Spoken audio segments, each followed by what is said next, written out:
Hello, John Dilworth here, and we are continuing with Howl on 24D. Okay, so I was just thinking something. I want to do some animation. I want to do some action here. Well, before we do that, I have to share this with you. A fan sent me this. It says, "I'll see you in your dreams." Oh, this thing. Well, thank you very much. But as encouragement, I'd rather just do my storyboard for you. Okay, so I want to have a certain, when people become possessed or otherwise inhabited by evil or get poisoned or something, their body writhes, and things happen, they contort. And an old animation technique is the symbol of infinity, right? Something like this. And I'm thinking, I know it's bananas, but I'm going to try it. I want to see if I can have a human body contort in the symbol of infinity. So there's our hero, one of them. And I'm just going to lay this underneath and see if we could get... And I'm going to just loosely put this through. Can we see anything? I'm sure we can. I don't know which is which. Anyway, so let's say he's there, right? So let's just loosen, let's just see how this goes, right? Let's say his feet are here and his arms, this is the back, right? So that's one pose. And then we'll go back here and let's say his head goes there, right? It's almost like yoga. I say he grabs this and because it's a sort of, you're going to even think exorcism, you could, I don't know, what do you do with his legs that they have to be here, right? Oh, he's like this and we want to go this way. So what do we do? Maybe his foot is here and this one's here, So it's almost like yoga. So I think that's kind of cool. And of course he's going to be shivering and shaking and doing all this stuff, which we will only really appreciate when we get to animation. So here's my little action guide. So is that...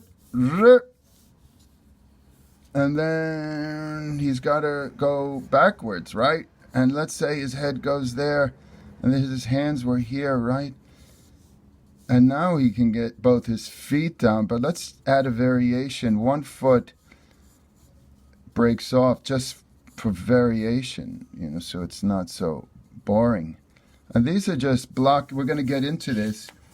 So well, this is almost the same, right? Blast. So we don't want, actually, this is a better pose than this. Let me see. Well, no, but I need this. So let's do that. And we're always making adjustments. We're always reviewing what we're doing, our actions. Perhaps there's something even better. And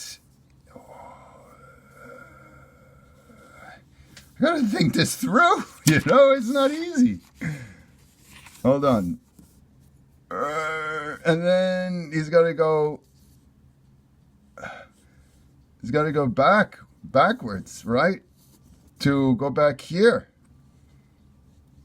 So what is he gonna do? He's gotta go like this, right? And he's somehow... Let's put his hand up here, right? His hands are up here. And it so reminds me of yoga. This is like, I don't know, there's a pose, a cobra pose. And sometimes it helps when you get And why not? He's getting possessed. So if you ever seen The Exorcist, so here's, and he's shivering, or maybe we just exaggerate because things are happening. And this is great. You do your foundation and then you just go further, because that's the magic of animation. You just go further. And his chest could start breaking out. You think, what's happening here? And more. Right? Can we see any of this? Yeah, it's just light stuff. So let's see, what can we do with this? How about some weird thing with his foot really gets up there? And do we dare? Do we dare? Okay, so let's start tightening our pencils. You know what we could do? We could just take a kneaded eraser. It's just one of these disgusting gray things. Oops, I bounced the camera. That has been very useful for manual, but I would recommend wash your hands after this stuff. Could you imagine? And then there's their old standbys like, oops, what happened? We had a little freeze on. It's like these dirty little erasers. And then if you have glue, you could use one of these disgusting things. And then the old standby eraser in a pen form. Woohoo! And then, of course, this thing, these glue things, which I hate, love. Okay! So, I want to do something cool. And I'm going to give it away, because I don't care. This is the experience of it. And here's Jim, and he's going through changes. He's going through changes for love. Okay, it's corny, Dilworth. What else is there? What are you going to change for? Greed? Don't be judgmental, Dilworth. I know. I'm still working it out. You think I'm perfect. I'm not perfect. You think I know it all. I know nothing. Oh, you just say that to save yourself. You can say whatever you want and then say, oh no, I don't know anything. No, I take full responsibility for everything. Even all the dumb things I do. And I do a lot of those. Okay, so here it is.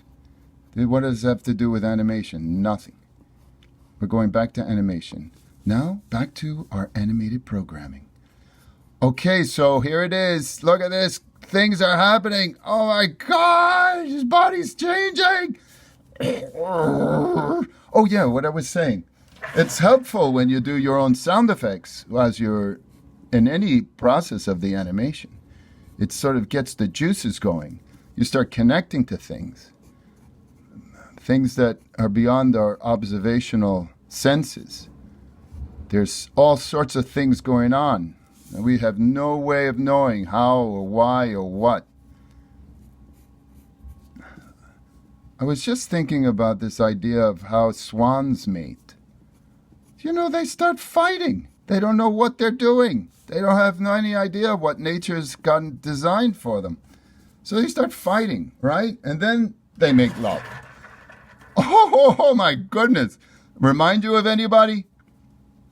Yes, indeedy. We're all alike. We're all connected.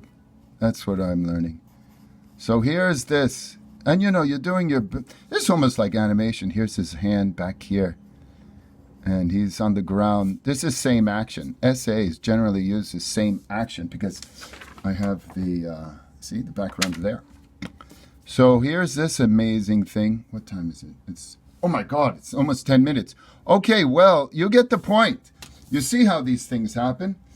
Or you just get a foundation and then you start going bananas. And bananas, in a good way, is delicious. Stay animated.